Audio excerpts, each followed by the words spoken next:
Bentrovati con questa edizione del telegiornale di Venezia. Vediamo insieme i titoli di oggi e dove fosse diretta. E sempre le fiamme gialle scoprono a Portogruaro un centro scommesse illegale in pieno centro città e tra i clienti purtroppo c'erano anche alcuni minorenni.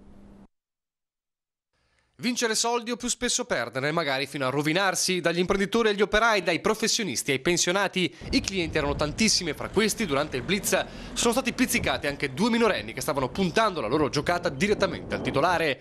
Il regno delle scommesse del poker online in pieno centro a Portogruaro, peccato che la lussuosa struttura fosse completamente abusiva. Assenza della concessione del monopolio di Stato, assenza della licenza dell'autorità di pubblica sicurezza. Un negozio che faceva capo a una società con sede a Napoli gestita da un campano e un cittadino di Portogruaro, entrambi denunciati. Da tempo le fiamme gialle tenevano d'occhio il centro scommesse che procurava floridi guadagni alla società partenopea. Venivano ogni giorno puntate numerosissime giocate, abbiamo motivo di ritenere fossero centinaia di giocate al giorno e si esercitava sempre in forma abusiva anche il poker a distanza. Sequestrati computer e postazioni, le stampanti per le ricevute delle giocate, ma anche la ricca documentazione sul vasto giro di scommesse. Il destino del centro è quello di essere chiuso e la presenza dei minorenni in sala potrebbe essere soltanto la punta di un iceberg.